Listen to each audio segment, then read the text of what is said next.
ನಮಸ್ಕಾರ ಸ್ನೇಹಿತರೆ. ಇಂದು ನಾನು ಹೇಳಲಿರುವ ಕತೆ ಕೇವಲ ಒಬ್ಬ ರಾಜನ ಕಥೆಯಲ್ಲ. ಅದು ನಮ್ಮೆಲ್ಲರ ಜೀವನಕ್ಕೆ ಕನ್ನಡಿಯಂತಿರುವ ಸತ್ಯ. ನಮ್ಮ ಮನಸ್ಸಲ್ಲಿ ಮೂಡೋ ಒಂದು ಪ್ರಶ್ನೆ ಏನಪ್ಪ ಅಂತಂದರೆ, ದೇವರು ಕಲ್ಲಿನ ದೇವಾಲಯದಲ್ಲಿ ಇದ್ದಾನಾ ಅಥವಾ ದಯೆಯಿಂದ ತುಂಬಿದ ಹೃದಯದಲ್ಲ? ಈ ಪ್ರಶ್ನೆಗೆ ಅರ್ಥ ಕೊಡುವ ಒಂದು ಸುಂದರ ಕಥೆಯನ್ನು ಇವತ್ತು ನಾವು ನೋಡೋಣ. ಒಬ್ಬ ರಾಜನು ದೇವರ ಮೇಲಿನ ಅತಿಯಾದ ಭಕ್ತಿಯಿಂದ ಒಂದು ಅದ್ಭುತವಾದ ಶಿವಾಲಯವನ್ನು ಕಟ್ಟಿಸಿದ. ರಾಜ್ಯದ ಜನರೆಲ್ಲರೂ ಬಂದು ಆ ರಾಜನ ಹೊಗಳುತ್ತಿರ್ತಾರೆ.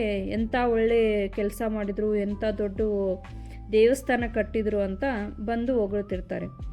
ಅದೇ ದಿನ ಏನಾಗುತ್ತೆ, ಅದೇ ದೇವಾಲಯದ ಎದುರುಗಡೆ ಒಬ್ಬ ವೃದ್ಧ ಏನು ಮಾಡ್ತಿರ್ತಾನೆ ಅಂದರೆ, ಒಬ್ಬ ವಯಸ್ಸಾದ ವ್ಯಕ್ತಿ ಒಂದು ತುಂಬ ಹಸಿವಿನಿಂದ ಅಳ್ತಾ ಇರೋ ಮಗುಗೆ ಹೋಗಿ ಅವನ ಕಡೆ ಇರೋ ಏನು ಲಾಸ್ಟ್ ಒಂದು ಪೀಸ್ ಇರುತ್ತೆ ರೊಟ್ಟಿ, ಅದನ್ನು ಬಂದುಬಿಟ್ಟು ಹೋಗಿ ಆ ಮಗುಗೆ ಕೊಟ್ಬಿಡ್ತಾನೆ.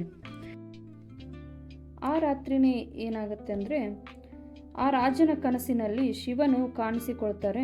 ಆವಾಗ ಆ ರಾಜನು ದೇವರಲ್ಲಿ ಕೇಳ್ತಾನೆ, ಪ್ರಭು, ನಾನು ಕಟ್ಟಿಸಿದ ದೇವಾಲಯ ನಿಮಗೆ ಇಷ್ಟವಾಯಿತೇ ಅಂತ ಕೇಳ್ತಾನೆ ದೇವ್ರನ್ನ.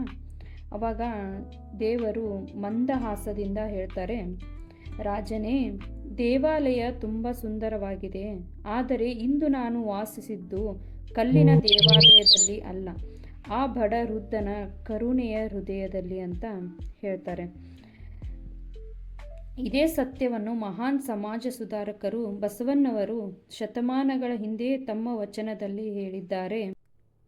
ಉಳ್ಳವರು ಶಿವಾಲಯ ಮಾಡುವರು, ನಾನೇನು ಮಾಡಲಿ ಬಡವನಯ್ಯ, ನನ್ನ ಕಾಲೇ ಕಂಬ, ದೇಹವೇ ದೇಗುಲ, ಶಿರವೇ ಹೊನ್ನಿನ ಕಳಶವಯ್ಯ, ಕೂಡಲ ಸಂಗಮ ದೇವ, ಸ್ಥಾವರ ಕಳಿವುಂಟು, ಜಂಗಮ ಕಳಿವಿಲ್ಲ ಅಂತ ಹೇಳ್ತಾರೆ. ದೇವರನ್ನು ಹುಡುಕಬೇಕಾದ ಸ್ಥಳ ಕಲ್ಲಿನ ಕಟ್ಟಡವಲ್ಲ, ದಯೆ, ಪ್ರೀತಿ, ಸತ್ಯ ಮತ್ತು ಸೇವೆಯಿಂದ ತುಂಬಿದ ನಮ್ಮ ಹೃದಯವೇ ದೇವರ ನಿಜವಾದ ದೇವಾಲಯ. ನಾವು ಎಷ್ಟೋ ಆಡಂಬರದಿಂದ ಮಾಡಿರೋ ಪೂಜೆ ದೇವರಿಗೆ ಯಾವತ್ತೂ ಇಷ್ಟ ಆಗಲ್ಲ. ಯಾವ ಮನುಷ್ಯ ಕಷ್ಟದಲ್ಲಿರ್ತಾನೋ ಅವನಿಗೆ ಸಹಾಯ ಮಾಡಿದಾಗ, ಮತ್ತು ಹಸಿವಿನಿಂದ ಬಂದ ಒಬ್ಬ ವ್ಯಕ್ತಿಗೆ ನಾವು ಒಂದು ತನ್ನ ಕೊಟ್ಟಾಗ ದೇವರು ಅಲ್ಲಿ ವಾಸಿಸ್ತಾನೆ. ಆ ಸಹಾಯ ಮತ್ತು ಆ ಹಸಿವಿನಿಂದ ನೀಡಿದ ಆ ವ್ಯಕ್ತಿಗೆ ಒಂದು ತುತ್ತು ಅನ್ನದಲ್ಲಿ ದೇವರು ಇರ್ತಾನೆ. ಅದು ದೇವರಿಗೆ ಇಷ್ಟವಾಗುವಂಥ ಕೆಲಸ.